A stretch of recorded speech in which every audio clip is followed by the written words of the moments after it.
Mike, Munzer, my dear friend Barry, talk about what keeps you all up at night. The cost of the refugee crisis. And I'm going to drop the mic. Thanks, Michelle. We promised we'd shake it up a little bit on the last panel, so I think Michelle's sort of calling us to action here. So I just want to give just a quick big overview, and then Munzer and Mike definitely can drill down a bit.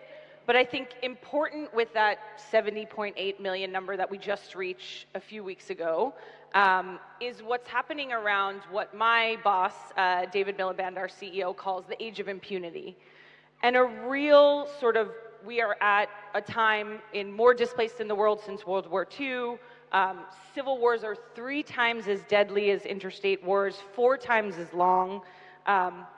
60% of conflicts that started in the early 2000s have every 5 years sort of reignited. And I think, you know, refugees displaced, they're not returning, less than 3% last year. And so I think it's just important to note, you know, what keeps me up at night is the fact that we need solutions, we need thoughtful ideas, we need people like Mike and Munzer and the people that I work with worldwide, really looking at, you know, as governments are retreating, the US and the UK certainly retreating, what does it mean to sort of innovate, to work in this space? And so, you know, what keeps me up at night is that it's not going away. People are sort of retreating from responsibility and accountability, and how can we then take that place? For Munzer, it literally is. It's a very literal meaning. It's not just figurative. That's correct, actually. Like, it's what's keeping me up at night, that I have this constant feeling that I have to do something, right? Because I am in Germany right now, but there is everyday laws that comes and goes. Like, there is a lot of politicians that speaks about refugees, and we need to send them back. So I have this kind of feeling of instability every single day, which is literally just keeping me up at night. I'm not stable, I'm not happy, I feel this constant feeling that I need to do something, which is I'm trying to do every single day. And you have. He has literally created an app for that. Quite literally. Bureau. Crazy. That is true. So what we're trying to do is help out the refugees and the newcomers that they came at least to Germany for now. Fill out papers, because it's a great deal. Like, it's a great deal in Germany because you have every single day you need to deal out with papers that you don't understand the language for. Even they have a special language for the office language. You have special language, you have a lot of complex situations. Like, I have literally just submitted a paper yesterday. I called my brother, hey, I will give you $50 if you do it. And I did give him $50. So, so yeah, it's kind of like, it's a lot of work that you need to do in order to keep yourself back in Germany. Like, you need to deal with the bureaucratic system, you need to work, you need to prove yourself, you need to study, you need to learn the language. It's so heavy on us, like, it's so stressful. You need to find an apartment. Like, I'm living in my apartment and in the end of this year, and they have, till now, no other option. No other option. Absolutely not.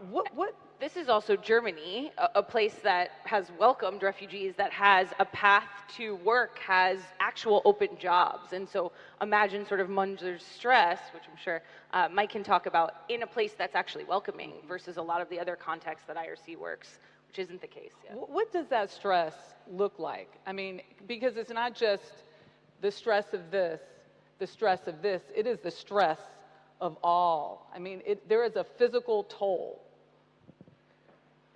No one really prepares you for what a war is going to feel like. No one prepares you for what it's going to be like to pick up that bag, shut the door, and never see that room again. You don't know when that memory of that room, the smell, the paint on the walls, when that's going to attack you in the moments when you feel safe. And it's going to not remind you of that sense of peace and comfort of home. It's going to remind you of the loss that you don't have that. Forced displacement, whether it's because of climate, because of conflict, because of domestic violence, whatever it might be, forced displacement is embodied at the cellular level. It affects the production of your DNA. It's literally encoded on your DNA in a way that is passed down into subsequent generations that could, in certain environments, predispose your children to depression and to other mental health symptoms. Did everyone hear that? I have to hear you. You got that, right? It has a physical toll on our body. And you know, I spent most of the past 7 years working between Jordan and Lebanon, especially in Zaptari refugee camp on the border of Jordan and Syria. And one of the most challenging things, and this goes back to the question of what keeps me up at night, is that there's a certain lie that I believed as well, that I, as an American citizen, as someone who can travel freely, as someone who, in the eyes of every refugee that I have befriended, oh, I got to befriend this guy, he can help me in some way. I can't. You know, I can in my context as a neuroscientist, as a researcher, of someone who works in mental health programming, but to think that me or Barry, as privileged Westerners, can change a damn thing about those systems, that requires a lot of coalition building that is far beyond 1 or 2 or 3 humanitarian agencies. So, you know, it's when people even are in these places of a refugee camp, or Greece, or Germany, or the United States, or Canada, and I'm thinking even to my native Guatemala, which had a massive displacement crisis in the 80s as well. You know, this stuff lingers. My mom left her country because of a conflict as well, and it affected the way that she raised me. It affected her traits of anxiety. And one of the hardest things is not knowing how to get out of that, knowing that war and displacement have changed you. I am different than who I was before because of this, and I still don't know how to get out of it. So that cycle doesn't end just because someone finds a safe place, quote unquote. The effects linger for a long time, and that poses so many challenges to integration. Speaking to that, Barry, I was talking to them about how they got into the space that they're now in, and Barry said, I kind of stumbled into it. And what I realized talking to her is like, no, it is in your DNA, as Mike just sort of illustrated to us. I've been sort of working at IRC for over 13 years.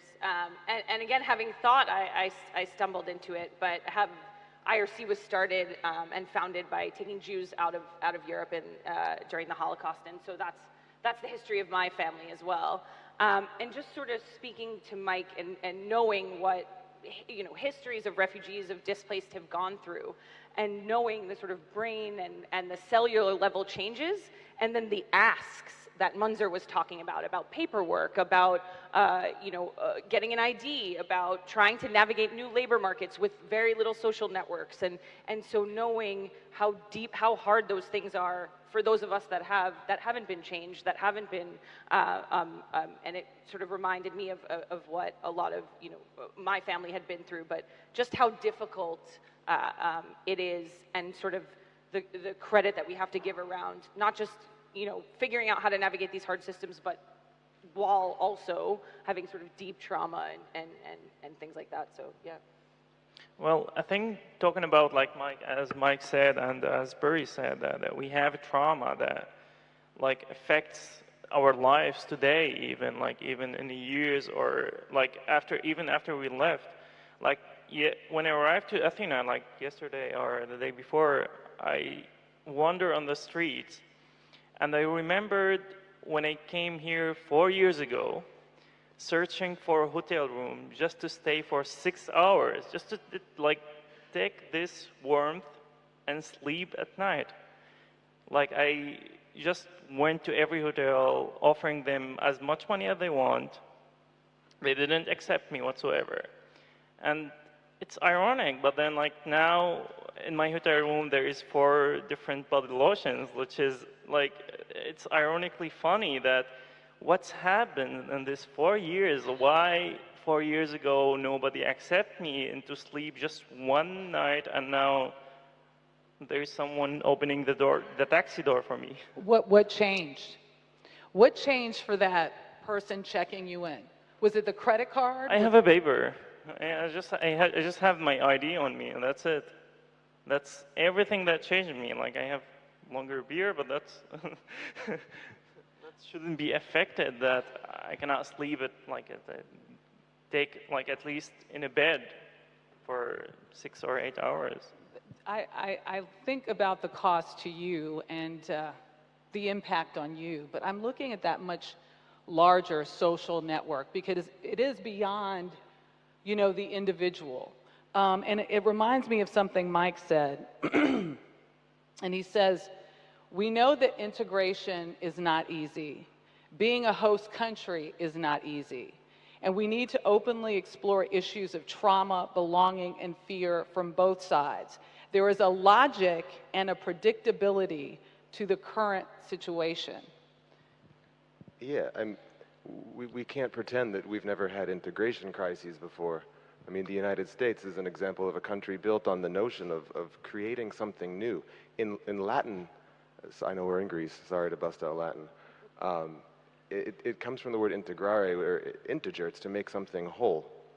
And from a scientific perspective, the process of integration starts first and foremost with working to make people whole again, and that is a lifelong process, while also admitting that for countries who are receiving refugees in massive numbers, or in other cases having crises without having massive numbers. I mean, compare Lebanon, 1 in 6 people is a refugee, and it's still a semi-functioning state. There's a lot of people who aren't whole themselves and who are already feeling excluded from the societies that they're in, and now they're expected to receive refugees. And it's not fun to watch people who aren't you. You're struggling making €500 a month, and you're watching someone getting state aid because of what exactly? It's hard to do that calculus. And They've lived the same dynamic in some circumstances, violence, conflict. Having a lack of state services for them. There's certain areas of Germany that have certainly faced that, rural areas of Germany that feel that they're very disconnected from decisions made in Berlin. And none of this is to justify racism or xenophobia or, anti-migrant sentiment, but to say that a scared brain is rarely a rational one. And so we can have conversations ad nauseum about increasing empathy, and unless you are also trying to dismantle structures that make host countries so easily afraid, and the social and economic inequalities that are causing that fear of the other, we're not going to have any progress in terms of integration of migrants or creating something new.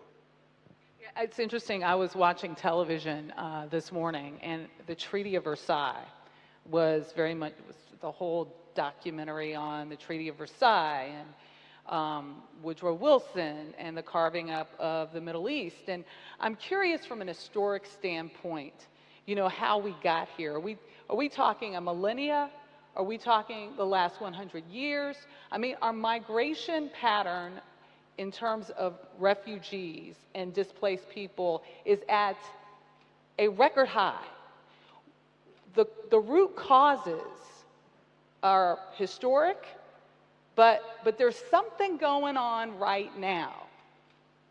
And if it were one or two things from your perspectives, because you got it in the United States, even though we don't call it a refugee crisis, you got it in the Middle East, in various countries, you certainly have it in Africa, Venezuela, you have it all over the map.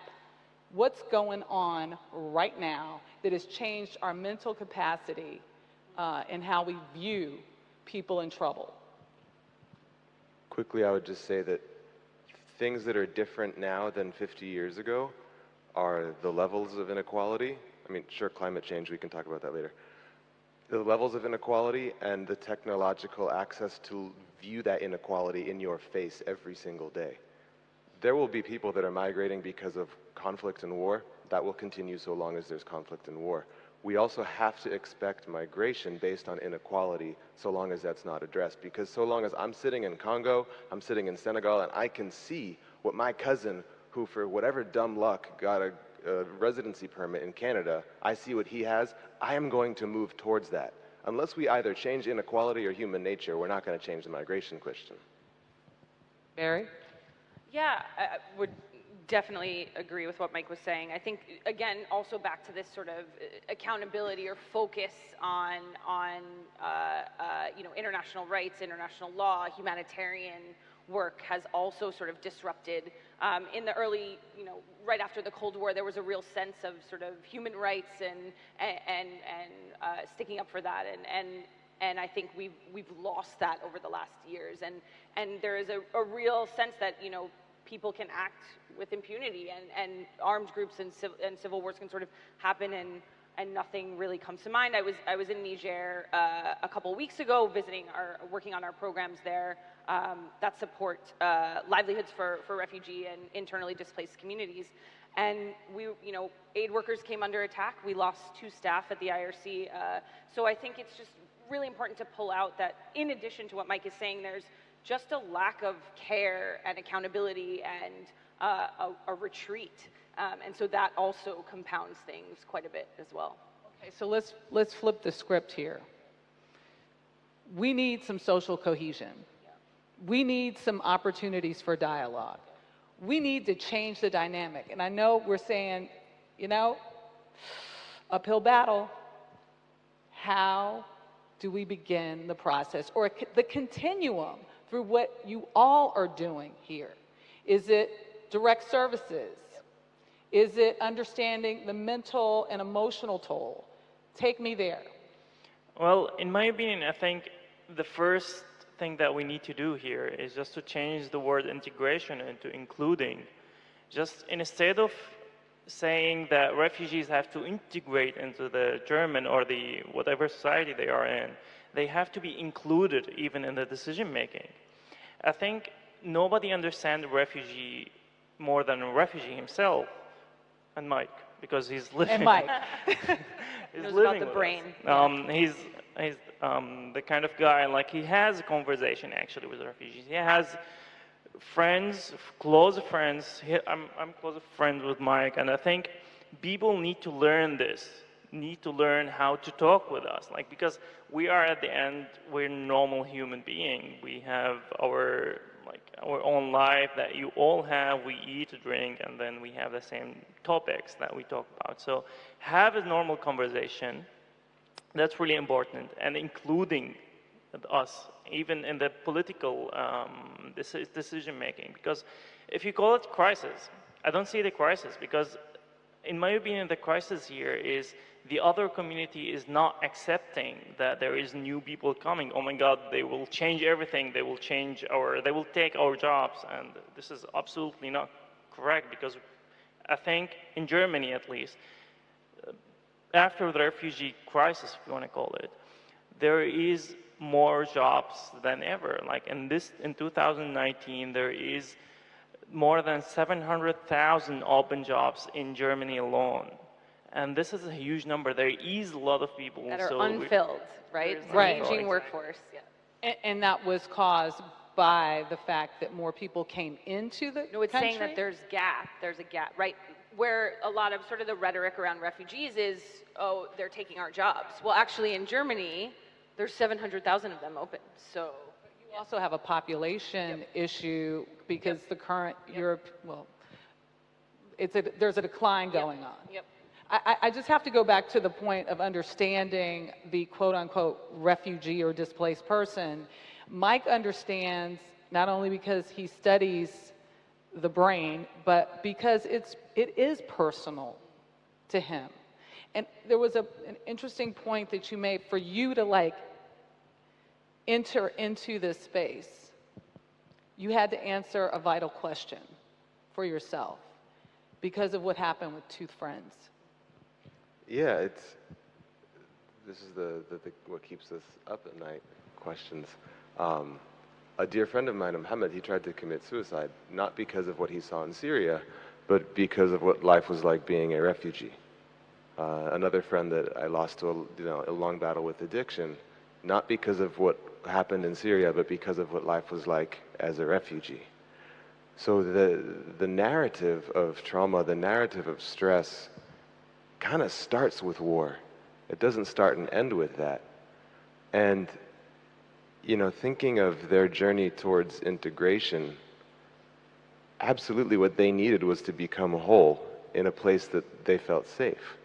That's what they need is not something unfamiliar. It's what every single one of us needs, to find a place where we feel safe and can be made whole. Safety in the sense of economic security, of freedom from having a bomb dropped on your head, freedom from being raped, freedom from whatever abuses you might have been experiencing in your home country.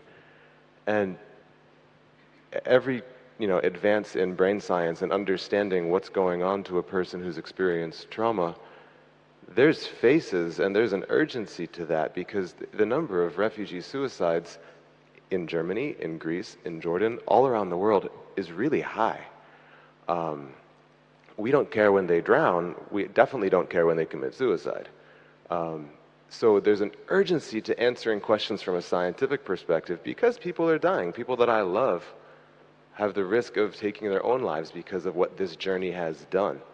And none of this is to create a sob story that makes people just be sad about it to the point of, not admitting the political realities. The truth is, yeah, as migration continues, as people suffer mental health challenges as a result of that migration, there are security implications, there are cultural implications. The urban United States looks very different now than it did 30 years ago. What percentage of Latinos now in the United States? The United States will soon be a non-white majority nation.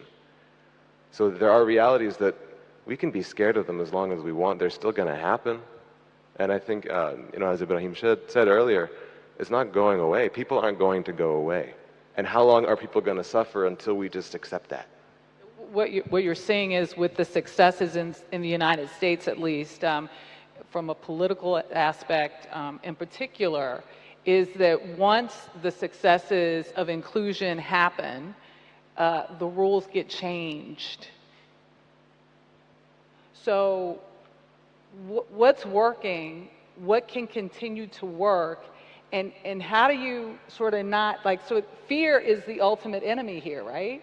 So how do you sort of make people feel that, the fear is decimated, or at least lessened, and people are able to create success without the rules of the game being changed to, again, give the upper hand to the majority?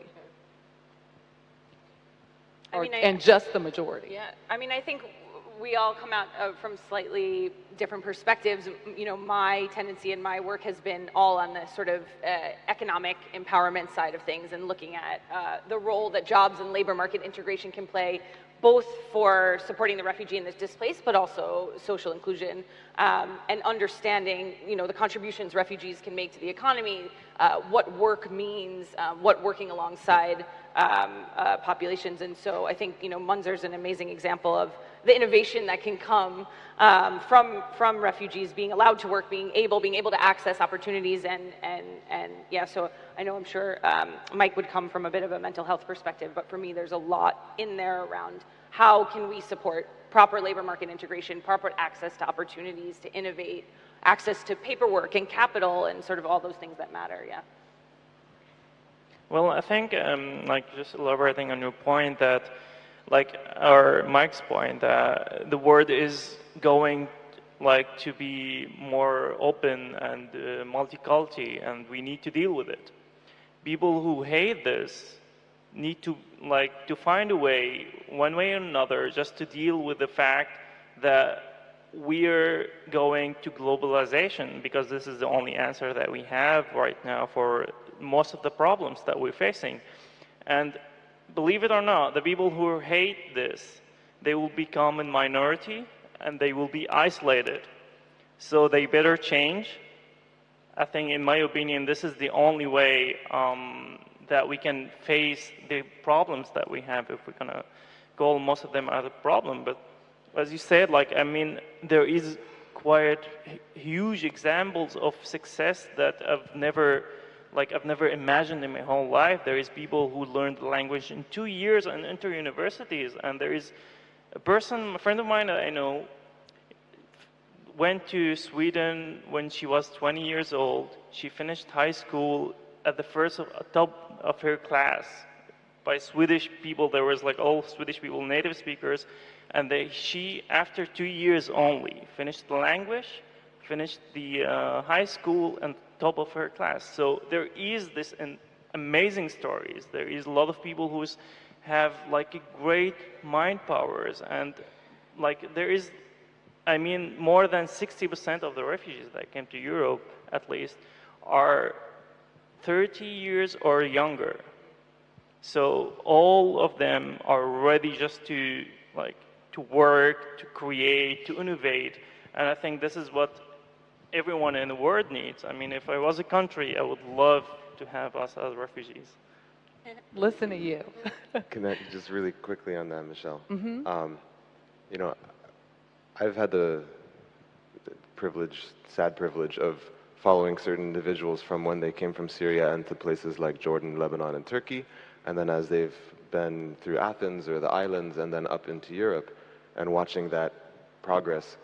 You know, and I heard the same refrain so many times in Arabic. It's "Ana jahiz shu baddak minni." Like, I'll do whatever you want me to do. Tell me what integration means for you, and I'll do it. Is it a job? Okay, I got a job. I don't feel like you treat me any differently than you did before. Is it language? Hadir arasi. I'm ready to do it. I'll do it. And so I learned the language. This still feels the same as before. So people don't, and entire countries, whether it's a municipal level policy or national policies and strategies on integration, starts from the same flawed premise of not having a solid definition of what they mean by that word. And they keep running into the same problems of it not being enough, despite people meeting all the benchmarks that they say, and still having a rise in anti-migrant sentiment. Yeah.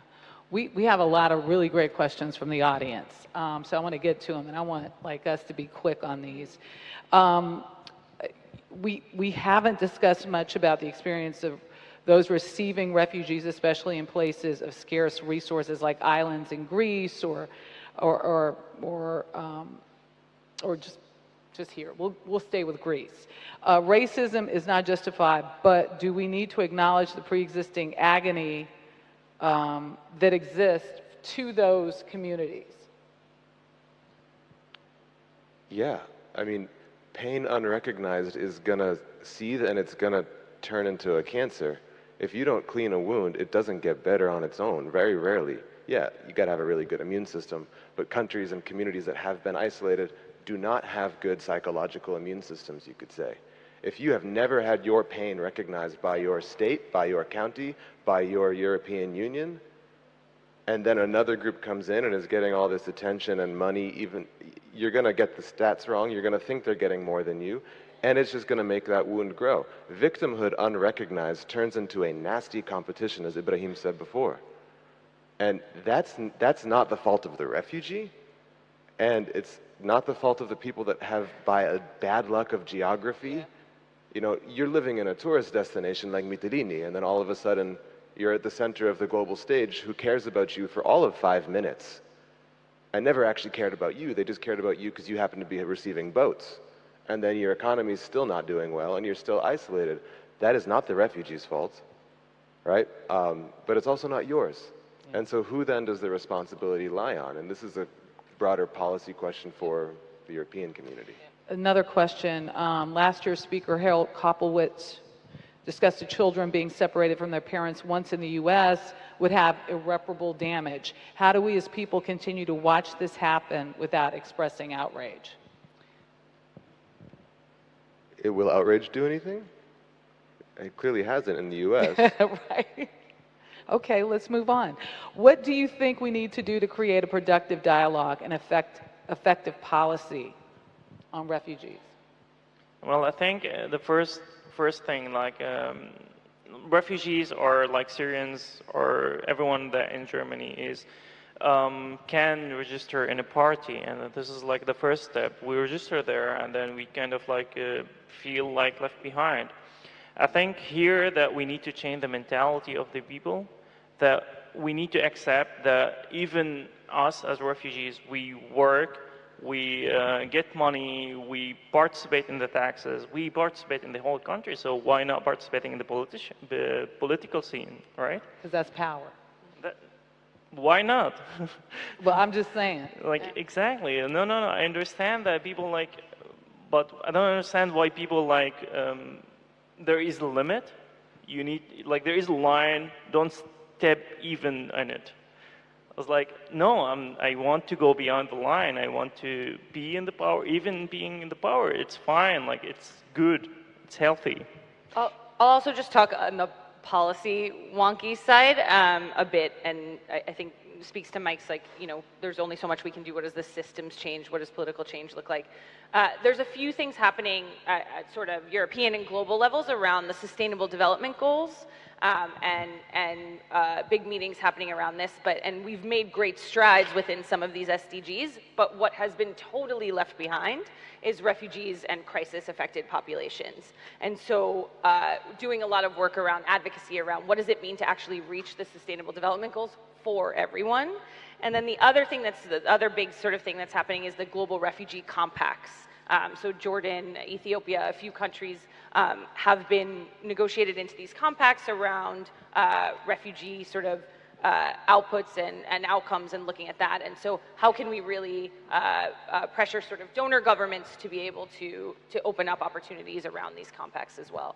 So those are just two policy bits. And Michelle, to be optimistic, there are so many great small community level dialogue initiatives and programs in Greece, in Germany, in the United States, at the county and municipal level of communities that are receiving refugees. So it's not all, you know, blackness and darkness. There's so many good small initiatives happening. And the truth is, it's incredibly dangerous for you as a person to meet someone that you hate or have said that you have hated. So you see tremendous transformations in people when they're actually forced to be in that intimate space with someone that they profess hating. I've seen this happen with people that have been in Jabhat al-Nusra and Daesh. I've seen this happen with right-wing extremists in the United States. So there's transformations that are happening.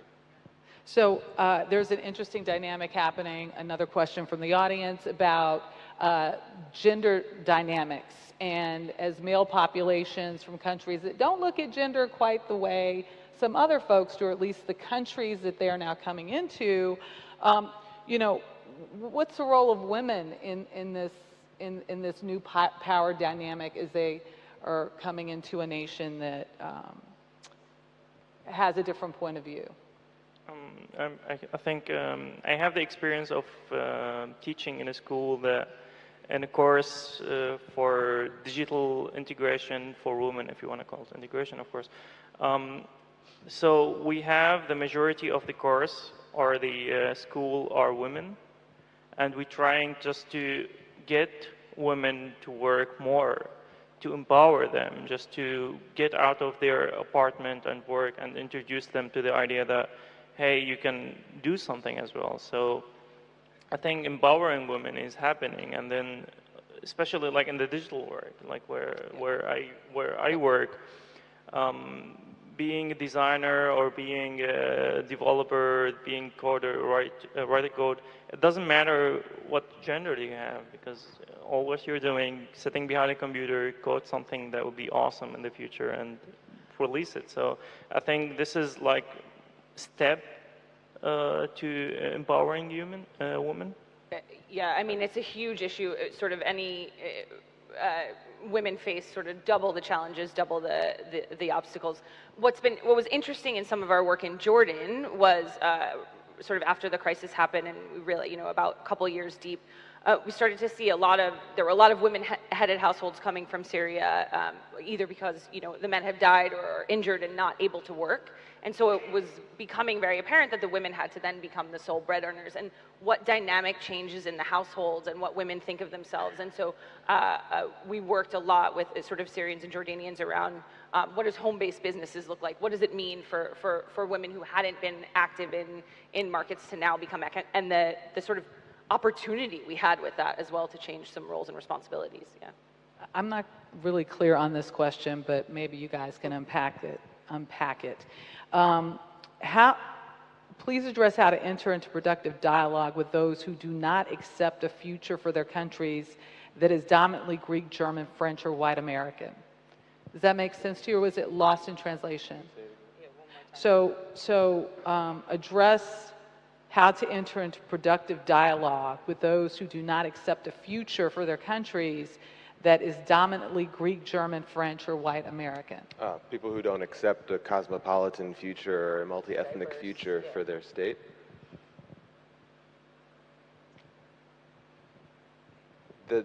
That's not a uniquely European problem. Most of my experience is in Jordan, a country that is approximately 40% Jordanian, 60% Palestinian, who are Jordanian citizens. I remember the second day I went to work in Zatari refugee camp, I went with a colleague whose father came from the West Bank into Jordan in 1967. And the entire time driving up to the camp, he was saying, you know, we didn't have the UN back then. UNRWA wasn't a thing. We didn't have camps. They just came and they just had to make it work. My father had to drink his own urine for several days on end. And they first came over the border. There was no water. There was no sewage. These guys, these Syrians don't know how good they have it. So these problems of not wanting these Syrians as a part of my Jordanian future, despite the fact that you're Palestinian, you know, 6 hours later, after working in the camp, he came back into the car and started bawling. He started sobbing.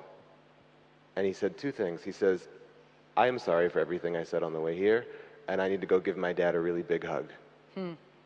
Right? So confronting that reality, it's hard. And knowing that you have some unresolved pain that is unrecognized, it's going to be so hard to confront and extend any empathy. It's hard to extend something that you never received. Right.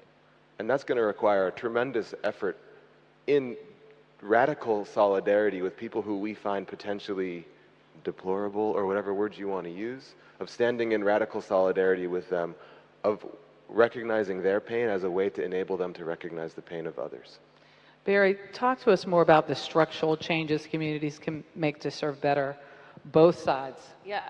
I think we've been working with the Athens municipality a lot recently in some of the welcoming centers and the job counselors, and helping them train job counselors that support both vulnerable Greeks and refugee populations in accessing employment opportunities. I think, like Mike said, there's some really, really good examples of what welcoming communities look like, and what sort of resources people bring to bear. And a lot of it is around access to information and understanding. And so I think Athens, Amman is a big example too of creating safe spaces, of creating places where you can learn about and access services, both where host and refugee communities can come together.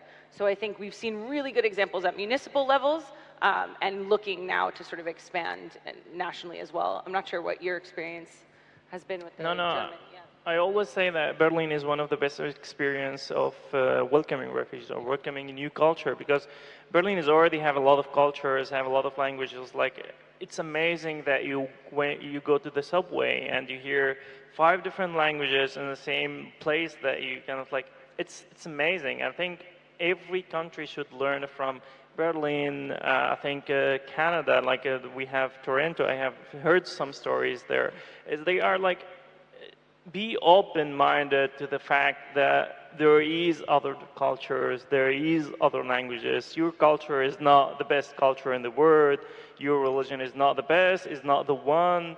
Your language is not the one and is not the best. Like, there is other languages, there is other cultures, whether you accept it or not, and you need to accept it now or deal with it for the rest of your life, be isolated by. It's really interesting. I was interviewing the CEO of Audible about 2 or 3 weeks ago, who set up shop in Newark, but he was utilizing what is taking place in Berlin. In particular, he said the last 10 years, that city has gone through an incredible, I don't want to call it a turnaround, but there is a symbiotic relationship between the food, the music, the culture, the architecture, and the people. And it'd be interesting to note if there's an attachment to the migration of different points of view in helping to create a space kind of like this. Yeah.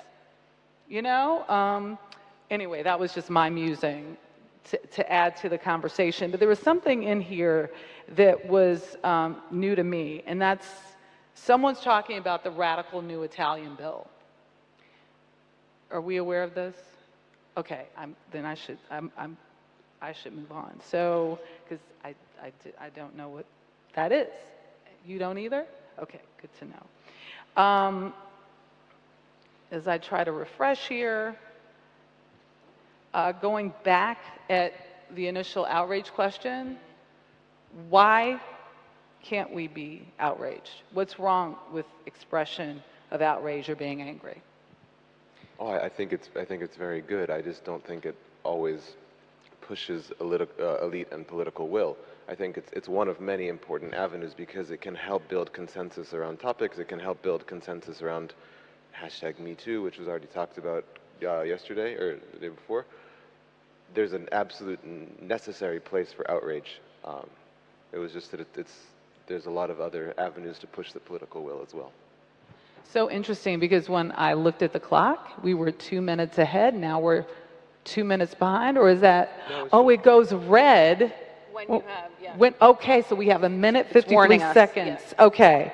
Here's another question. Do you think that horrific photo of the father and son who drowned trying to enter the U.S. will finally move Americans to demand reform of their immigration situation?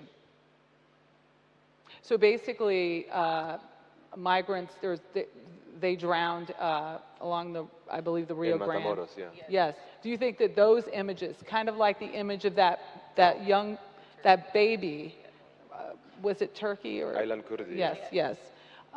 Do you think it's going to have, is that the, I hate to use this term, but is that the sweet spot for us to get outraged to the point of change? Dead babies aren't enough. Yeah. Dead babies in rivers or the Mediterranean aren't enough. Never have been, never will be. There's so many reasons why people are leaving a place like Guatemala, things from falling coffee prices to gang violence to economic inequality to domestic violence and machismo. They're going to keep coming. They're going to keep risking their lives. You can build any deterrence policy, and all that's going to happen is people are going to risk their lives in more dangerous ways to still get there. And this was happening with Obama. It's happening with Trump. This isn't new. It's just the outrage has potentially shined more light on it, which is important. But I don't think that'll be a turning point, no. In 15 seconds, each of you, where do we go from here? We're having this conversation. You have an audience here who are engaged, or at least moved, who want to be outraged, some of them, who want to be angry, because they see a way. What do they do? I think, like, first of all, have a conversation with someone. Like, just try to go out and talk with, like, one of us, if you want to call it. Like, I hate that kind of division between those communities. What trying actually to create here is what's happened, like Mark was talking about, the division between black community and white community in the US. We don't want this anymore. We need to stop it. So we need to be included. We need to stop hating each other, just like have a normal conversation with normal human beings. We're not easier said than done. We're not scary, I swear. I would just say, I made so many assumptions about what I think refugees should want when they arrived in Jordan, when they arrived in the camp that I was working in, when they arrived in the United States. Ask Munzar what he wants and fight to help him get it. Yeah. End of discussion for that. Yeah.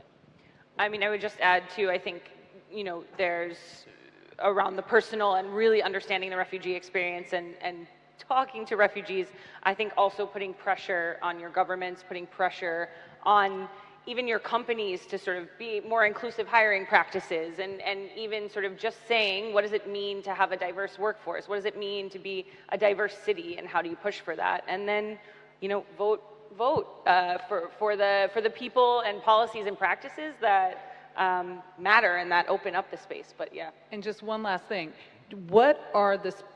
How do we find those spaces with all the success stories? Those institutions, where do we go find them? There is a conference actually in a few weeks. It's called G100. It's about this like Syrian community who's participating in the politicians in back in Germany, and then working, starting startups. There is everywhere. It's like everywhere in the news. Just write the word, and then you will find it if you're searching for it. Google. Yeah. Google it. Yeah. That's how we get here. Thank you very much. We appreciate Mike, Barry, Munzer. Did I say it right? That's correct. All right. Thank you all very much. Thank you, Michelle.